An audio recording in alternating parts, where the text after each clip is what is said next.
Oye, gordo, ¿pero qué tú haces? Muévete para que pase la gente. Espérate. I speak a little Spanish. ¿Me llamaste gordo? I'm not fat. Yo le estaba hablando a mi hijo, no a ti, señor. Disculpa. I'm sorry, I didn't mean to freak out on you. Okay. Espérate. No le debes hablar así a tu hijo. Lo vas a dañar. Tú sí hablas un chin de español, pero tú tienes que entender cómo funciona la cultura.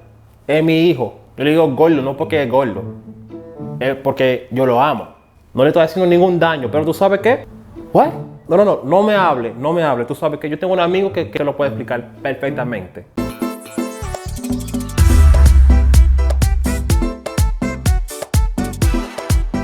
Que lo que mi gente, yo soy Ricky de Bilingue Vlogs. Gracias por estar aquí conmigo viendo otro video. If it's your first time here, go ahead and subscribe to this YouTube channel because I really want you to learn Spanish like a native. I want you to break the language barriers, but to have fun while doing it. Today, as you can tell from the title, we're talking about terms of endearment versus insult. Because in Spanish, there's a very thin line between the two. And I'm gonna help you decipher which one is an insult and which one is a term of endearment because they're actually the same words. It just depends on how you mean them, right? So stick around for the whole video. If you've been studying Spanish for a while, if you've been around native Spanish speakers, you may have heard things like this. Oye, negro. You're a racist. Gordo, ven acá. You're a body shamer. Now these terms can be used in the wrong context. They can be used to insult someone to make them feel bad, but more times than not, these terms are used to refer to our loved ones, our friends, and our family, and it's not offensive at all. As a matter of fact, if someone calls you by your name in Spanish, you're probably in trouble.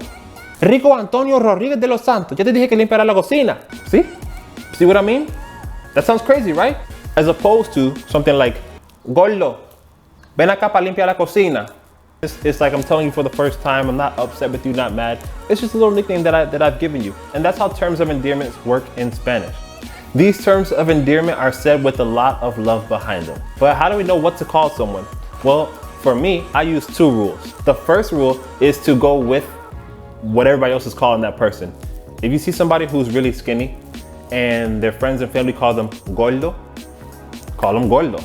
It's not that they're fat, but maybe when they were a child, they were a little chunky child. Maybe they were a fat baby. So then they got the nickname gordo or gordito when they were little. That name is pretty much stuck with them for life now by their family and friends. Nothing wrong with that. So go with what the family and friends are calling that person. If you haven't had a chance to meet the friends or family, but you're really close friends with this person, then you pretty much just go by how they look. But make sure that you're using one term and not two. You don't want to say something like, Oye, gordo rubio. It just sounds offensive. It sounds rude. You pick one. You can either pick gordo or you can pick rubio. So in the beginning, I told you that there's a thin line between insult and term of endearment. So here's how you know which one is which. You can typically tell by the person's tone if they're being offensive towards you or not.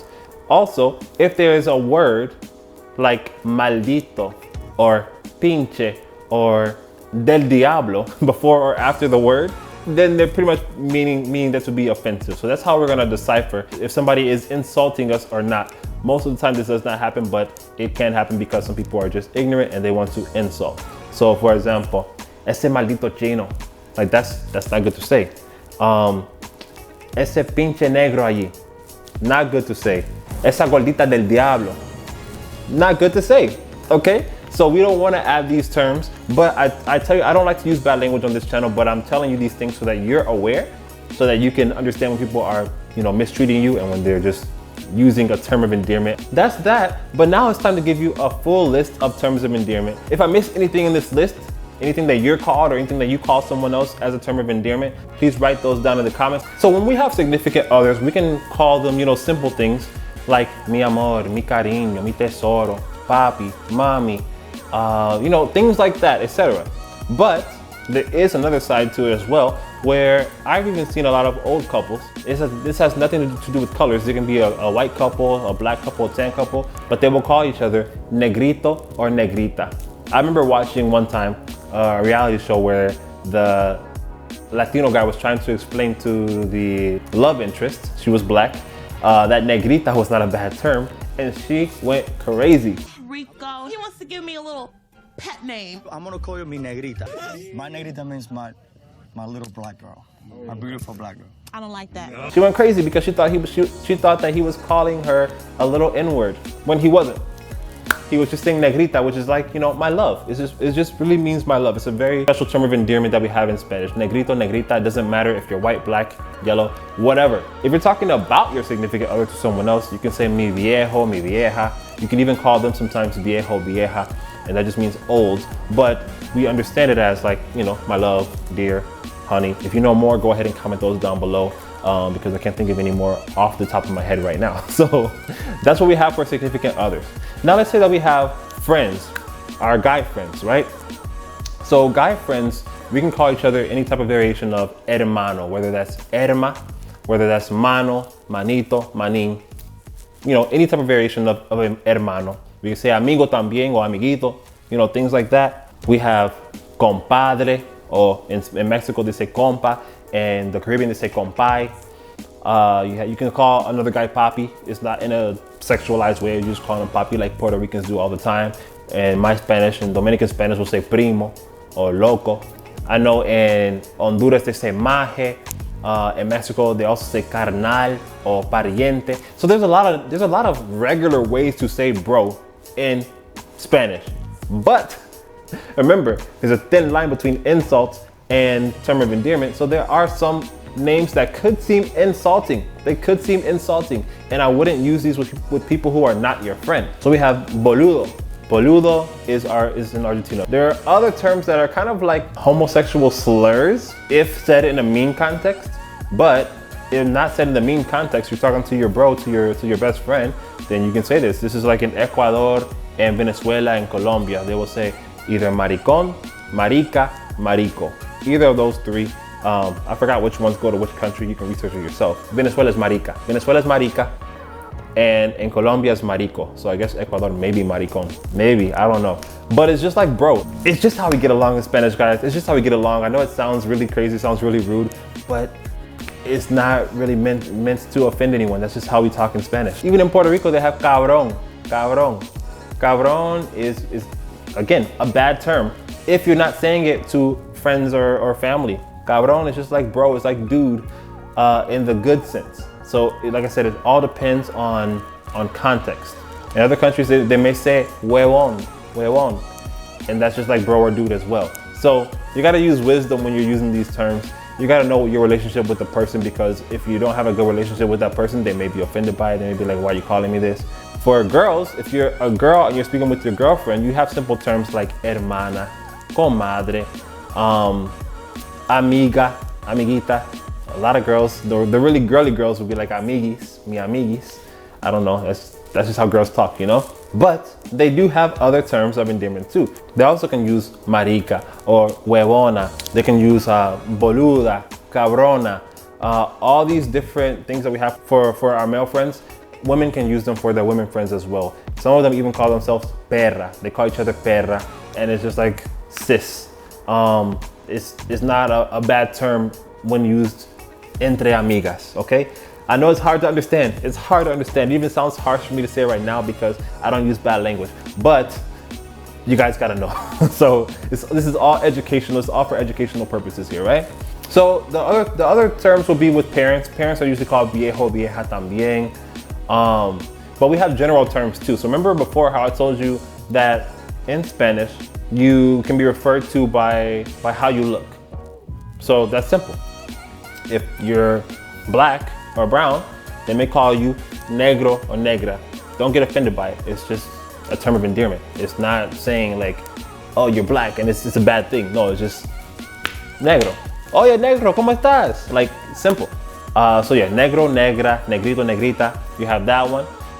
You have moreno or morena, and that can be either a dark-skinned person, whether that's tan or my skin color or darker than me, and it can also be a person with dark hair and dark eyes. We have prieto or prieta. And depending on the country that you're in, prieto could be a mean term. But the way that I understand it, it's not a mean term at all, unless somebody's really meaning to be derogatory with it. But prieto, prieta is the same to me as negro, negra, and that's how it is for a lot of other people too. I know in Puerto Rico, it's you know, it depends on the person, honestly. Prieto can be, my Puerto Rican coworker always calls my Dominican coworker, mi prieta bella, mi prieta bella. And nobody gets upset. There's no offense taken there. It's just a term that we understand. But from my comments on TikTok, I've heard that prieto, prieta can be offensive. So just be careful using that word. If you're mixed looking, they may call you trigueño, trigueña. If you're Asian, they're possibly gonna call you chino. They're possibly gonna call you chino, china.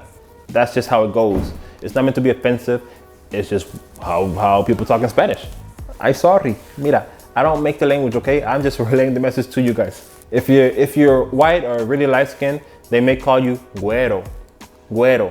Huero just means like a white person. Huero or güera, it just means like your skin is just really white, right? Other terms can be about your size, like I addressed several times. Gordo, gorda, gordito, gordita, flaco, flaca, flaquito, flaquita.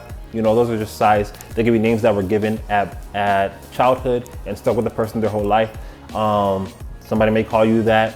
Don't get offended. It's not that they're calling you fat, okay? They're not calling you fat. I mean, yes, but it's not in a mean way. No sé cómo explicártelo. It's not in a mean way. Esa persona no te quiere hacer daño. It's just a term of endearment, guys. You have to understand this. Then you have, you can refer to somebody by their hair color. The most common one that I've heard is rubio, rubia, blonde hair person. Yeah. I have big lips, so they will call me chembu or bembu. Chembu, bembu. That's in Puerto Rico and the Dominican Republic. Chembu, bembu.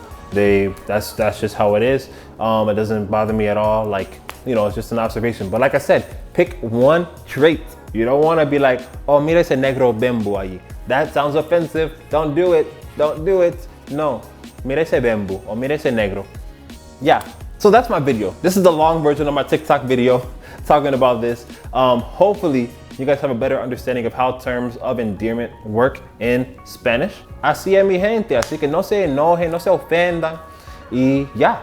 Hopefully you've enjoyed this video. As I said before, go ahead and comment down below with the terms of endearment that you have heard before in Spanish. Some of the ones that you use that I haven't used in this list as well. Also, go ahead and like this video and share it with other people who want to learn Spanish and also other people who already know Spanish. See if they agree. See what they say about it. And don't forget to subscribe as well. Okay, hasta aquí el video y nos fuimos.